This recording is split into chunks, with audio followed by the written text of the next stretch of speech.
Rakhine मालिकेच्या आजच्या भागामध्ये आपण पाहणार आहोत की इकडे आता प्राजक्ताला कॉल आलेला असतो. प्राजक्ताला कॉल आल्यामुळे प्राजक्ता खूपच जास्त घाबरलेली असते, कारण मामी एकदम रडून रडून प्राजक्तासोबत बोलत असते. प्राजक्ताला म्हणत असते की प्राजक्ता जिथे कुठे असेल तिथून लवकरात लवकर ये. प्राजक्ता जसा मामीचा आवाज ऐकते ना तशी ती घाबरते. तिच्या लक्षात येतं की नक्कीच काहीतरी प्रॉब्लेम झाला असेल. तेच आता दुसरीकडे भाग्या प्राजक्ताकडे आलेली असते आणि प्राजक्ताला विचारते काय झालं आहे, काही प्रॉब्लेम झाला आहे का. तेव्हाच प्राजक्ता विचार करते की आता काही प्रॉब्लेम झाला आहे, ही गोष्ट जर मी सांगितली तर पुन्हा एकदा अडचणी येऊ शकतात. त्यापेक्षा आपण आता सध्या तरी शांत बसूया, काही सांगूया नको, असा विचार ना इथे आता करत असते प्राजक्ता. आणि ती भाग्याला सांगते की काही नाही ग, सहज म्हणून मामीने फोन केला होता. ते काही येताना औषधं आणायला सांगितली आहेत ना मामाची, त्याच्यासाठीच तिने मला फोन केला होता, हेही आता सांगितलं जातं. मग आता या सगळ्या गोष्टी ऐकल्यानंतर खरं तर ना ती म्हणत असते की मी तुझी गाडी घेऊन जाऊ का. मग तेव्हाच ती म्हणते की हो चालेल ना. मग आता इंटरव्ह्यूला तुला जायचं आहे तर तेवढ्यात आरव म्हणतो की मी सोडतो ना त्यांना, अनायसे मला त्याच साईडला जायचं आहे, सो मी जाऊ शकतो ना घेऊन, असंही आता म्हटलं जात असतं. आणि जेव्हा या सगळ्या काही गोष्टी बोलल्या जातात ना तेव्हा मात्र आता इकडे जी सुलक्षणा आहे ती आता वाट बघत असते की कधी एकदा तिच्या दारामध्ये प्राजक्ता येते, कारण तिनेच तर आता प्राजक्ताच्या घरच्यांवर ही वेळ आणलेली होती. आणि हे सगळं काही होत असतानाच ना ती आता अंबिकाला म्हणत असते की कधी एकदा प्राजक्ता येते ना, असं झालंय, मी तिच्या येण्याकडे डोळे लावून बसलेली आहे, असंही आता म्हटले जातं. आणि जेव्हा हे सगळं काही ती बोलत असते तेव्हा मात्र आता दुसरीकडे पाहायला मिळत असतं की या सगळ्या गोष्टी होत असताना अंबिका म्हणत असते की पण तुम्ही जसं म्हणताय वहिनी तसं सगळं काही होईल ना, म्हणजे आपण ज्या क्षणाची आतुरतेने वाट बघतोय त्या सगळ्या काही गोष्टी होतील ना. तेवढ्यातच ना तिथे आलोक येतो आणि आलोक ना सुलक्षणाच्या नावाने जोरजोरात ओरडत आलेला असतो. आलोक इतक्या जोरात ओरडतो का आहे हा मोठा प्रश्नच ना आता पडलेला असतो. आणि मग आता विचारलं जातं की काय चाललेलं आहे, मग काय झालंय.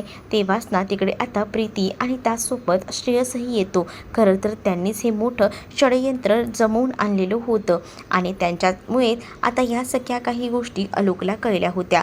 आलोक जेव्हा तिथे येतो तेव्हा आलोक जो आहे तो आता सुलक्षणाला ओरडतो आणि सुलक्षणाला म्हणतो की तुझी हिंमत कशी झाली मला ते सांग ना, न विचारता माझं लग्न वगैरे ठरवायची तुला कोणी सांगितलेलं आहे, असंही आता आलोक जो आहे तो सुलक्षणाला म्हणत असतो.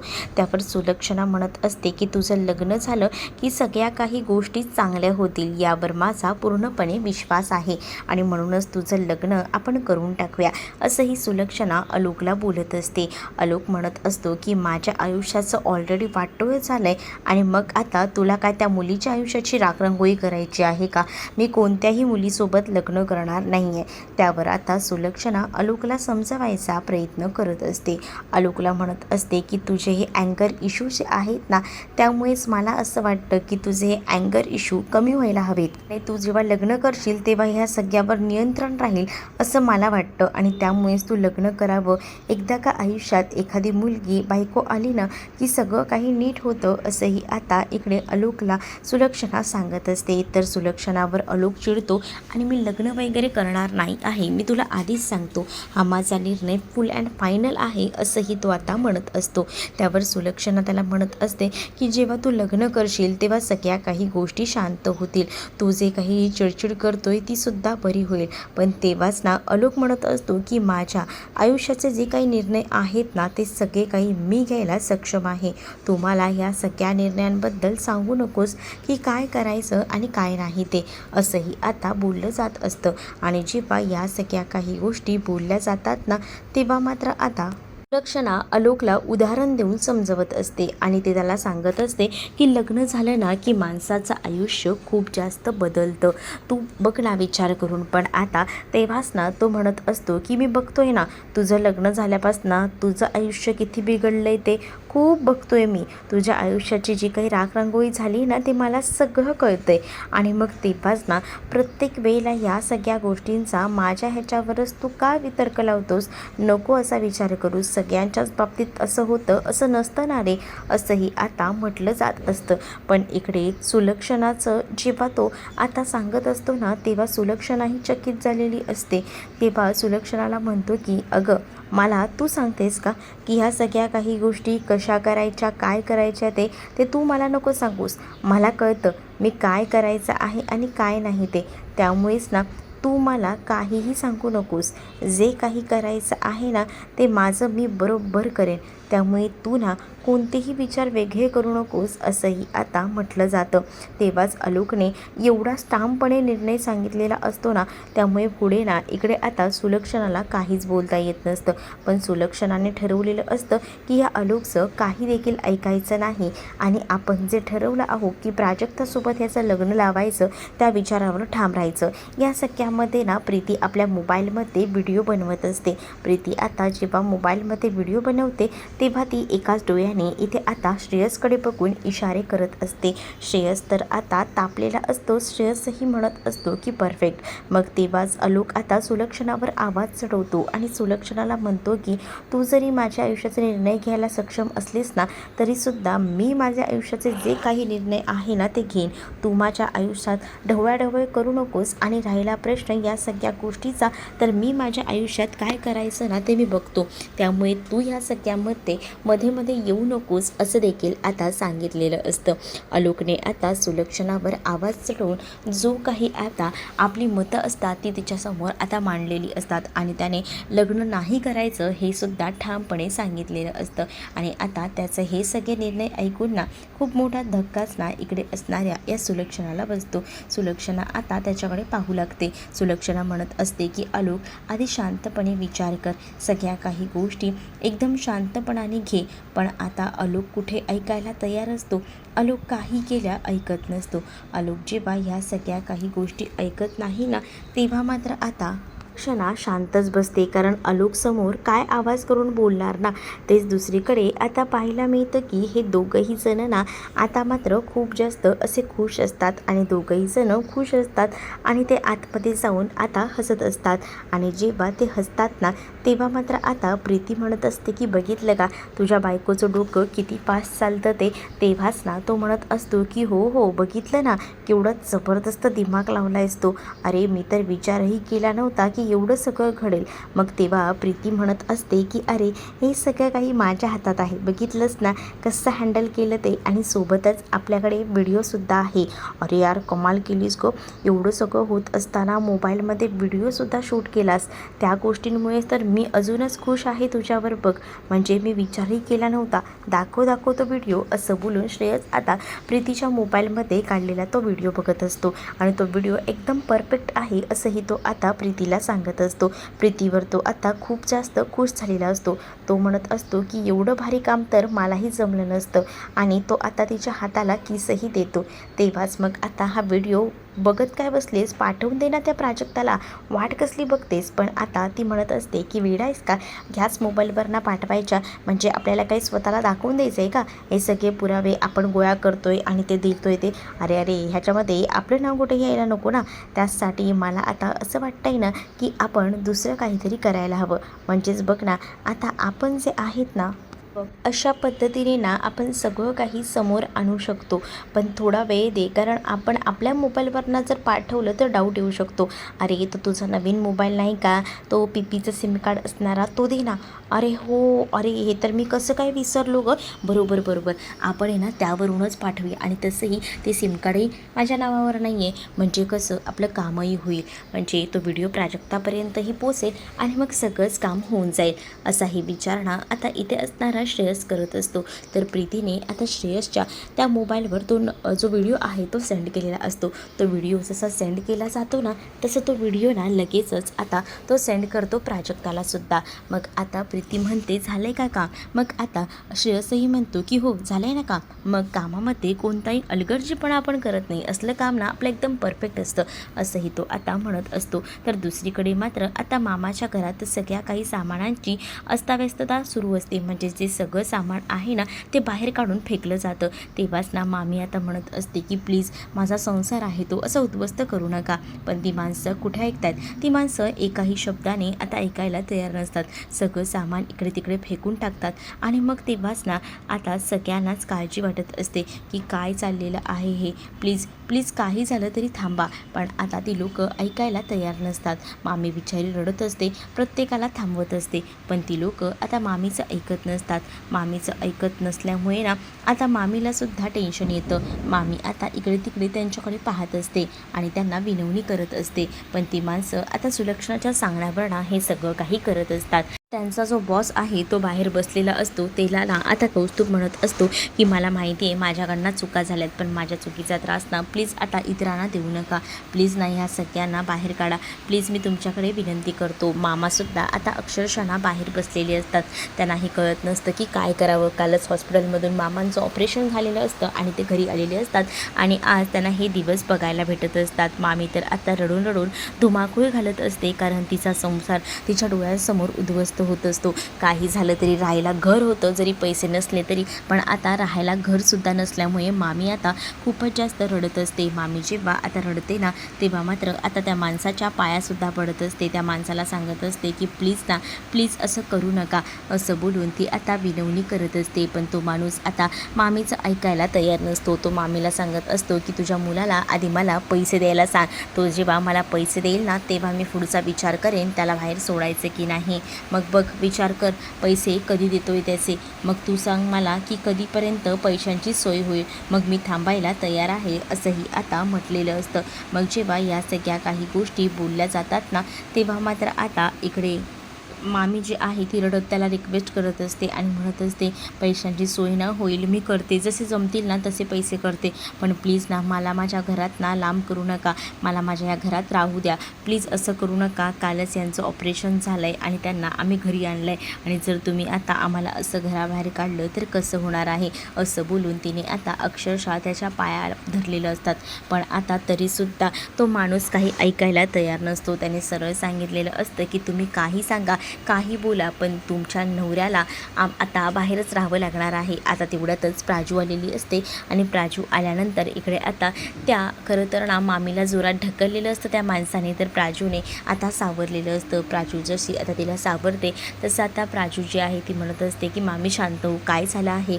मग तेव्हाच ना मामी तिला सांगत असते की ही माणसं आलेत, या माणसाने आपल्या घरातलं सगळं सामान जे आहे ते आता बाहेर काढून टाकलेलं आहे. बघ आता तुझ्या डोळ्यासमोरच आहे, आता तूच काहीतरी करू शकतेस. म्हणजेच बघ आता मामाला सुद्धा तू कसं तरी बरं केलंस. मामा तुझ्यामुळे बरा झाला. मग आता ह्या घराला वाचवायचं असेल तर तूच काहीतरी करू शकतेस. बघ ना काहीतरी बघ, काहीतरी करून असंही आता म्हटलं जात असतं. आणि मग जेव्हा या सगळ्या काही गोष्टी बोलल्या जातात ना तेव्हा मात्र आता खूपच जास्त मनातून भीती जी आहे ती प्राजक्ताला वाटत असते. प्राजक्ता आता आपल्या परीने त्या माणसांना समजवायचा प्रयत्न करत असते. प्राजक्ता त्यांना म्हणत असते की प्लीज जरा समजून घ्या ना, तुम्ही हे सगळं काय करताय. तेव्हाच ना प्राजक्ता जेव्हा त्यांच्याकडे बघते तेव्हा प्राजक्ताला समजतात की ही माणसं नेमकी कोण आहेत. याच माणसांनी खरं तर अटक केलेली होती आणि खरं तर याच माणसांनी आतापर्यंत बांधून ठेवलेलं होतं आपल्या दादाला. ह्या सगळ्या काही गोष्टीत ना आता कळतात आणि मग या सगळ्या काही गोष्टी कळल्यानंतर ना आता ती विचार करते की जरा त्यांच्याशी बोलून घ्यावं आणि म्हणूनच मग आता त्या माणसांकडे ती गेलेली असते. कौस्तुभला सुद्धा ती म्हणत असते की काय रे दादा, ही 30 लोक आहेत ना ज्या दिवशी त्यांनी तुला मारलं होतं, पकडून ठेवलं होतं आणि मी तिथे आले होते. मग तेव्हाच ना प्राजक्ताला कौस्तुभ हा असं म्हणतो. मग आता ह्या सगळ्या गोष्टी माई आजीने सुद्धा ऐकलेल्या असतात आणि त्यामुळे माई आजी जे असतात ना ते आता विचार करतात की म्हणजे या माणसांना ऑलरेडी प्राजक्ता ओळखते, आपणच ओळखत नव्हतो आणि आपल्याला असं वाटत होतं की हे सगळं काही या कौस्तुभमुळेच होतं. मग आता माई आजी या सगळ्या काही गोष्टी आहेत ना त्या भरवून द्यायचं काम करत असते. म्हणजेच ना ती आता ह्या सगळ्या काही गोष्टी या मीलासुद्धा सांगत असते. मग मामी ना आता रिक्वेस्ट करत असते त्या माणसाला आणि म्हणत असते की प्लीज प्लीज तुम्ही तरी ऐकून घ्या ना, तुम्ही समजून घ्या ना, तुमचे जे काही पैसे असतील ते आम्ही थोडे थोडे करून देतो ना. आम्हाला आता राहायला घर नसेल तर कसं चालणार आहे. प्लीज प्लीज ऐका ना असं बोलून आता त्यांच्याकडे रिक्वेस्ट केली जात असते. परंतु तरीसुद्धा ते आता ऐकत नसतात. तेच आता प्राजक्तासुद्धा म्हणत असते की झाली असेल दादाकडनं चूक, काही झालं असेल तरीसुद्धा प्लीज तुम्ही तुम्ही ऐकून घ्या ना, थोडं समजून घ्या, असं करू नका. आमच्यासाठी आमचं हे घर खूप जास्त महत्त्वाचं आहे. तेव्हाच ना आता तो जो माणूस आहे, जो गुंड, तो मात्र आता प्राजक्तावर आवाज चढवत असतो आणि प्राजक्ताला म्हणत असतो की त्या दिवशी तर मोठी शहाणपणा करून दाखवत होतीस, आम्हाला पोलिसांची धमकी देत होतीस, मग आता काय झालं? आता बोल ना, आता बोलती बंद झाली का तुझी? आता काय एवढी नरम पडली आहेस? असं देखील आता तिला नाही ते बोलून आता हिणवलं जात असतं. तरीसुद्धा बिचारी सगळं काही ऐकून घेत असते, फक्त आणि फक्त कौस्तुभसाठी. कौस्तुभ जो आहे तो मात्र आता इकडे बघत असतो. कौस्तुभला आता इकडे मामी विचारत असते की तू ह्यांच्याकडनं पैसे कशासाठी घेतलेस, बोल.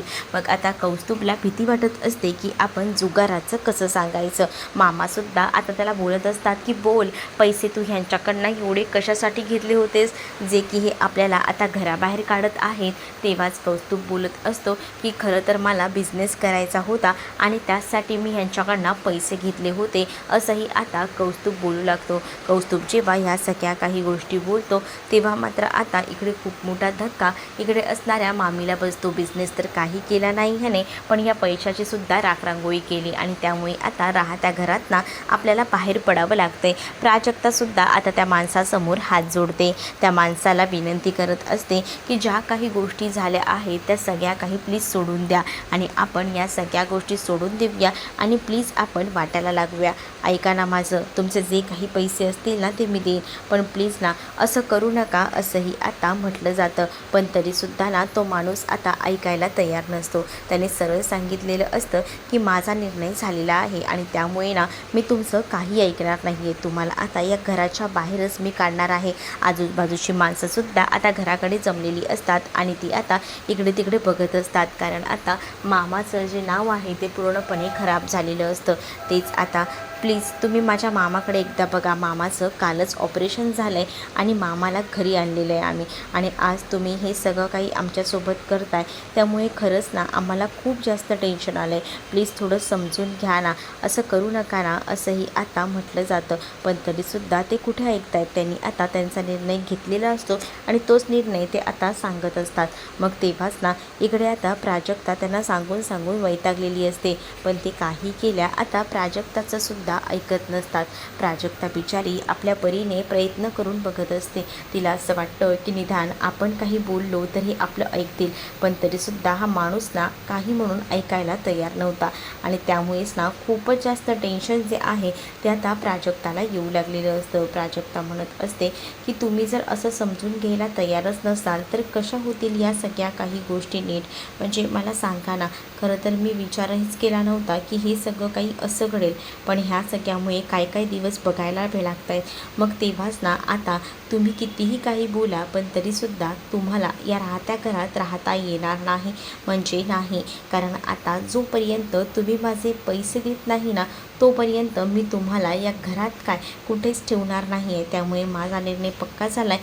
तुम्हाला जर घर हवं असेल तर मला पैसे आणून द्या आणि तुमचं घर तुम्हाला ठेवून घ्या, असं देखील आता म्हटलेलं असतं. आणि मग जेव्हा या सगळ्या काही गोष्टी बोलल्या जातात ना तेव्हा मात्र आता प्रचंड असा संताप होत असतो. तेव्हा दुसरीकडे आता पाहायला मिळत असतं की घर खरं तर लॉक लावायचं काम ना आता सुरू असतं. तेव्हाच भाग्या तिथे जाते आणि भाग्या म्हणत असते की प्लीज प्लीज असं करू नका, घराला लॉक लावू नका. पण तरीसुद्धा ना आता प्राजक्ताचं कोणी ऐकायला तयार नसतं. प्राजक्ताच्या समोरच आता घराला लॉक लावलेलं असतं, त्यामुळे आता प्राजक्ता खूपच जास्त बेचैन झालेली असते. तेच दुसरीकडे आता सगळीजणं त्या माणसाला थांबवायचा प्रयत्न करत असतात, पण तो काही केल्या थांबायला तयार नसतो. त्याने आता घराला लॉक लावलेलं असतं आणि जसं तो आता घराला लॉक लावतो ना तसं मात्र आता ह्या लोकांना काहीच कळत नसतं की काय करावं.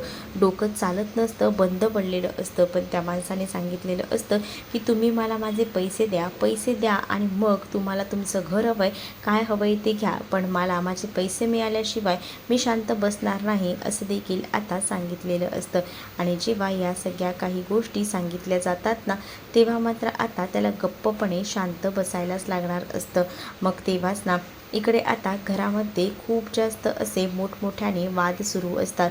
मग आता जेव्हा एवढे मोठमोठ्याने वाद सुरू असतात ना, तेव्हा त्या सगळ्यांना मामीना अक्षरशः वैतागलेली असते. कारण ती विचार करत असते की आता कुठे मामाला हॉस्पिटलमधनं घरी आणलं आहे आणि आता ह्या सगळ्या काही गोष्टी होत आहेत ना, त्यामुळे ती आता खरं तर ना संतापलेली असते.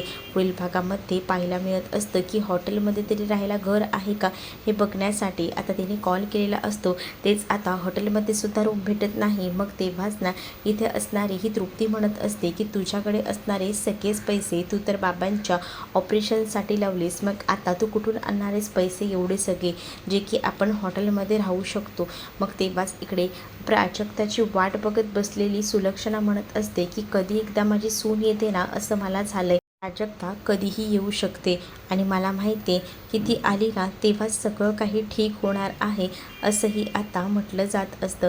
आणि जेव्हा या सगळ्या काही ना तेव्हा अंबिका ना बघत असते. अंबिका म्हणत असते पण आपण जे ठरवतोय ते खरंच वहिनी तसं होईल का? मग ती म्हणत असते की का नाही होणार, आपण जे ठरवतोय ना त्या सगळ्या काही गोष्टी होतील, मला माहिती आहे. आपण फक्त थोड्या वेळाची वाट बघूया, मग सगळं काही नीट होईल असंही आता अंबिकाला ती सांगत असते. तर तुम्हाला हा भाग कसा वाटला हे कमेंटमध्ये मला नक्कीच सांगा. अशाच अपडेटसाठी चॅनलला सबस्क्राईब नक्कीच करा. चला तर मग भेटूया पुढच्या भागामध्ये. तोपर्यंत टाटा बाय. व्हिडिओ आवडला असेल तर लाईक करायला विसरू नका.